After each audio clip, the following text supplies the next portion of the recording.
Kapitan, surya sa ta kapitan, kay ikaw man gyud ang kapitan adtong panahona. Unsa ba gyud sitwasyon diring dapita sa wala pa ning classrooms nga natukod ni Attorney Oka? Sa wala pa ni siya nga mga kaning gambalay no, mga garden para mo isa ni kita na lang mahugan eh. And old school buildings dire and nakita gyud nato sa paglingkod sa 2013 nga medyo dako gyud ang population sa Pagatpat tungod sa habitat nga 1,211 ka bubong, no? So atong gipangandaman gilantaw nato ang gugma nga magproblema ta sa classroom. So muto nga timing kayo nga programa ni Mayor Moreno is ang education sa pod to sa iyang mga Unsa nito iga? 2013 ko pero kani 2014-15. Murag ikaw ang ako nadumduman nga first batch sa mga areas nga natukuran sa classroom, sir. Di ba, sir? Yeah. Ang nahitabo, Magod, you remember December 2011, Sindong, di ba? Yes. Because of that, daghan ang na-relocate. Kadaghan na, Kalaanan, Balubal, na ubang lugar. No? Naasa dini, Indahag. Naasa dini sa Pagatpat. Ang sa Pagatpat, katong Habitat for Humanity. Yes. Na katong Habitat for Humanity, di na ko balimtan kay ning lingkod ta 2013, middle of 2013. Doon na mahuman ang more than 1,000 units. Yes. No, and in fact, mga by 2014, early part, nahuman na siya, pero units lang. Okay. Ang problema, walay land development, walay dalan nga na tarong, sunod pita na kain niya to. Kay drainage. Sunod, walay drainage, no? So, I decided nga i-hold ang turnover until mahuman ang land development. So, klaro na kayo that time nga ang Pagatpat Elementary School would be very, very short sa requirement nga classrooms. That time ay wala rin 20 ka classroom din niya to. So, napulo rin gani siguro. Kamay rin ni kayo. Ang problema, asa mga eskwela itong mga bata. Yeah. No? So, atong gi-build kini 16 classrooms, 3 stories. And 16. Pero 16 classrooms, no? Sunod, pero ang upper floor, ang highest floor, covered siya pero open kan walay magamit for events. For future. Now, aside from this, siyempre, prepare na sa high school. Kay ito naging increased population. So that's when we built 8 classroom building man to. Yes, Kap, sir. no? Yes, sir. Dini sa likod ani. 8 classrooms primero. Pagsugod sa Pagatpat National High School, that was I think 2016 or 15. No, 2014. 2014. 2014. So sugod ang Pagatpat National High School, no? Bago pag ka na-elect, Ana, as mayor, kay 2013 man ang election. So, first batch ni. Now, nahimo na ito ni, tungod sa partnership with Kapitan Gugoy, kay mga bugat kayong mga problema sel, no? Lugar na akatong Habitat for Humanity. Imagine that time, ang resistance sa taga-Pagatpat, no? Kay sudlon ka sa kapinso, sa kalibo ka pamilya, nga mga complete strangers. Problema ba ito? So, we had to find ways nga sayon ang pag-adjust sa katawhan, no? Na katong classroom, ugula na ito, buhata, mag-ilog sila na. Basulon hinoon katong mga bagong abot nga. Kung wala mo abot, wala may problema sa classroom. Yes. Kaya nangabot mo na ang amoy ng mga bata na problemahan, no? So, we had to look for solutions to accommodate katong mga bagong balhin. And also to improve the services din. Salamat yun kang Kapitan Gugoy po sa iyang tabang. Ang katsada sa mga school building, sir, kung atong mahinumduman, mas dagko siya, sir, no? Ang iyahang area. 7x9. 7x9. Mas dako, that time, ang DepEd standard was 7x7. Ang ato 7x9. Napay kasilyas in every room. Kay kasagaran nga mga projects, common ang ilahang kasilyas, no? Ang ilahang comfort rooms. Every room na. Ayan. Aside from that, Pamsel, kaning atong top floor, magamit, multipurpose siya. Magamit siya sa mga programs, no? And during calamities, atong evacuation center. Yes. Mo sad ni ba? Gakagamit sad ni for evacuation centers, no? Panahon sa doon ay baha, yun na. And then, well-ventilated ang mga rooms. kay dili siya igang ba? So gadako ang pagatpat, gadako. And karon daghan na kayo mga sityo nga kuan sad. Nasa tayo mga projects unta dito sa pamalihi, di ba? Oo. Natay, dako na nga project diha. Part gyapon na sa atong resettlement program. Of course, San Simon, dako na sa Baikingon, dako na sa mga silingan na sa pagatpat. Ang kalaanan, ang kanituan as well. Pero karon kung imong tan-awon ang total karon kap igo na ba siya or kulang paghihapon? Kulang pagyapon sa Ma'am Sel kay gani ako nga grade 1 nga kamanghuran nga bata. Membro gyapon siya sa emergency. Emergency class o nasa sa shifting So nagapoy problema diri sa atong classrooms kay marang hopefully we can address that sa LGU. Kay nagtaas man sab siguro ang population karon sa pagatpat. Tung una, tung atong time, ang most pressing problem was ang high school. Kay motong dagan na sugdan nga mga annex high schools. Sunod tuwa sila sa public elementary schools nagklase, no? So nag-ilog sila sa limited classroom sa elementary. So when we built the high school, na libre ang mga classroom sa elementary schools, no? Pero again, increase man ang population, while we have augmented siguro mga more than 700, parang atong 800 plus nga classrooms, mga 750 high school. The rest elementary, including this.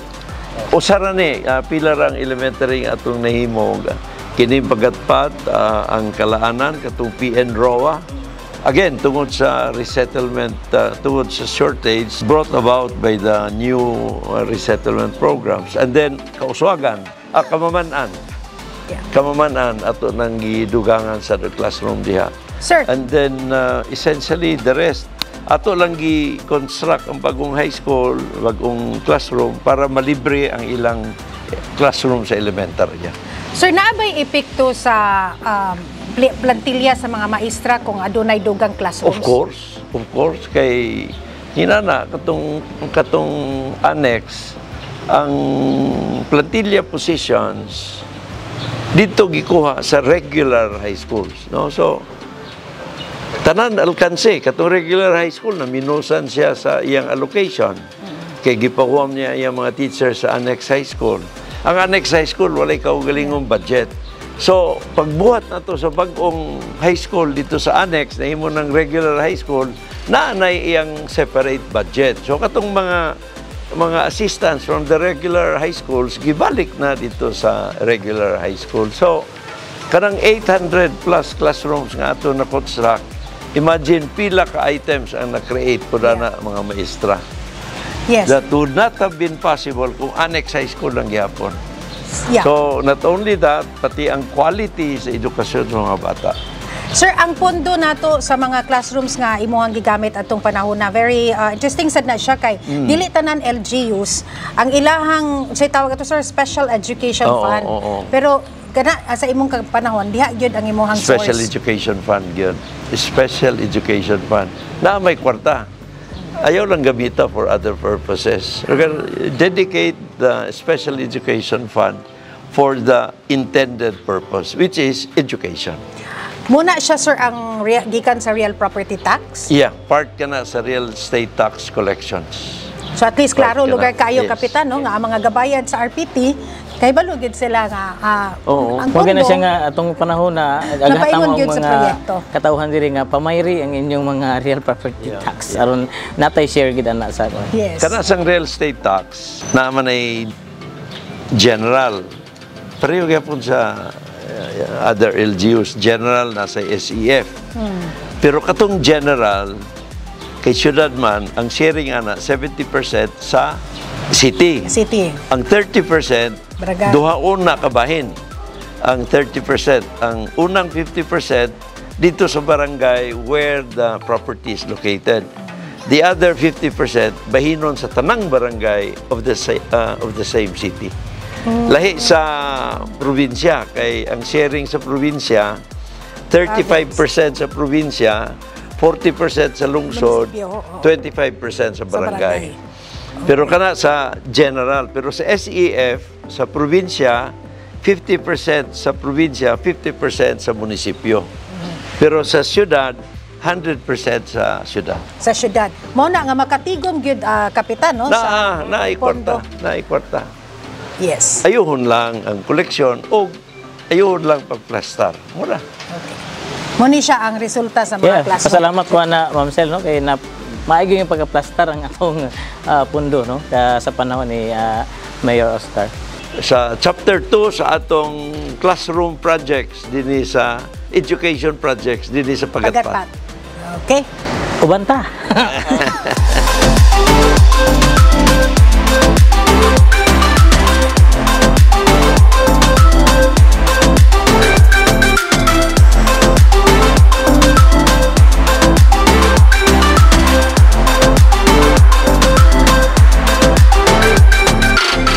Alright, so niyan na sa karon sa Pagatpat National High School. Ayan. Kap, mo ni siya ang first nga natukod. Yes, sa panahon ni OSM. Yes. Na mayor pa siya nga ug ikaw pud ang kapitan niya tong panahon na. Actually, kuan ni siya ikaduha. Kaya ang nauna was Balulang. Oh yes, yes. Balulang. Pero lahi man ang istorya sa Balulang. Kay sa Balulang, doon na annex high school before I came in. Ang annex high school tuwa sa ang campus sila tuwa sa Balulang Elementary School. Okay. Na nakabisita ako dito sa Balulang Elementary School and nakita nako nga lisod kayo ang ilang problema kaya ang high school o elementary we were using the same campus. Ang ilang classrooms were not enough. Kanang mga annex high schools niya to sell, probably the idea was okay when they were set up. Kaya para na high school sa ilang barangay, no? Pero with the passing of time, gadaghan ng elementary pupils, gadaghan po ng secondary students, no? Now, ang number of classrooms, wala mo increase po.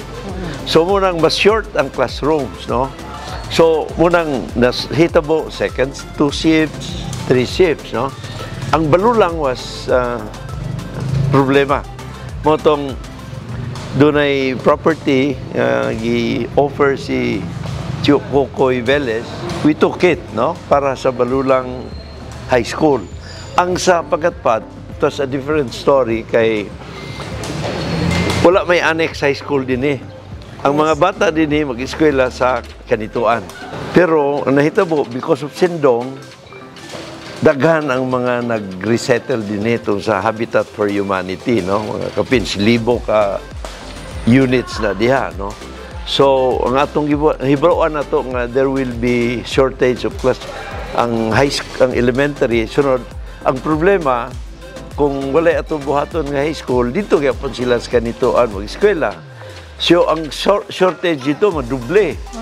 Na munang we had to build a new high school na timing sad nga si Kapitan Gugoy ang kapitan that time. So, gina ko siya tagay kog lugar, ako nang bahala magsugod dayon sa pag-put up sa high school. So, kini, ang unang building ka na diya nga side, 8 classrooms na, di ba? Yes, sir. 2 stories. And then... With roof deck. Ha? May roof deck. Na may roof deck yapon. After mga 5 years, kini na dayon. Mas dako na ni siya. Lipay kay ko kay karon si Gugoy, Kapitan Gugoy na sa kapitan, no? So sigurado ko nga iyan na sa mga timan niya. Yes, sir. So thankful kay ko sir kay lagi kay ang among mga kuano na buhatan ito sa pamaagi kay according sa DepEd na ruling, dili ka makatukod og high school along 1 kilometer radius, no? So naigo gid unta, naigo gid ni siya nga school. So at least na reconsider og natukuran gid siya ani kay persistent po kay to siya nga atong partner nga principal si Ma'am Weng nga Calixtro, no? Siya gid usagid naglihok sa mga papel aron mas mapadali gid, no? And kuan gid wholehearted gid ang support ni Mayor adto nga panahon gid kay kani nga yuta is supposedly sa part ni siya sa 16 hectares nga kuan relocation, no? Part ni siya. So iyaging gigahinan og 1 hectare, no? Atong nga Mayor na may namangita kag area namon tay kanang city, oh, sig ipagamit na nimo para maka high school ta. Sige goy Moto nga napadali gid siya. Kuha naman sab ang Habitat for Humanity ubay-ubay na sad ang na-serve kapit sa kalibo, no? Bastante na ang ato dito i-improve na lang nato ang site development og dalan, drainage, etc. no? And lisod sad kung imong daganon kayo ang mga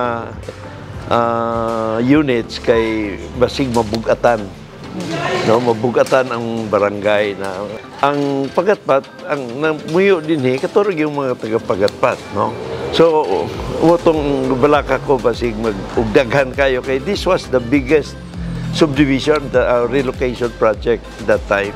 Munang importante kay ni kay ang mga nuances diha balaka ko nga naunay conflict between sa taga Pagatpat o kining mga relocatees, no.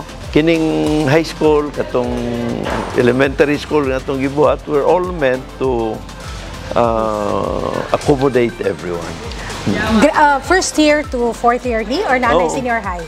Nanay senior high. That's good. Mosad na siyang nagkagwapo, sir, sa mga classroom projects kay nahimong challenge ang pag-implement sa senior high kay walay mga facilities. Pero because of what we did, providential nga ang atong gihimo prepared Cagayan de Oro sa K-12 program. Murag kuan ba, murag predicted nga mo nang mahitabo. So we started doing that in 2013. Yes. As early as 2013, we did that already. Na ang K-12 was 2017. Imagine kung asa mag-eskwela ang senior high, no? Kung walay mga classrooms. So, salamat sa pag-atiman ni Kapitan Gogoy and of course na nagpabilin buhing saksi sa mga paningkamot. Muna siya mga ligasiya nga maski na wala ta sa pangatundanan magpabilin. Itong mga kahago, mga sakripisyo makita sa katawhan nga dito. Uy, si once in our life na si Gogoy nga. Naay legacy. Oo. Kanang felt good nga serbisyo sa katawhan. Wala si Mayor Oscar Marino. Yes, daghang salamat, attorney. And again, thank you. And of course, Kapitan, salamat tayo. And this is Pagatpat National High School.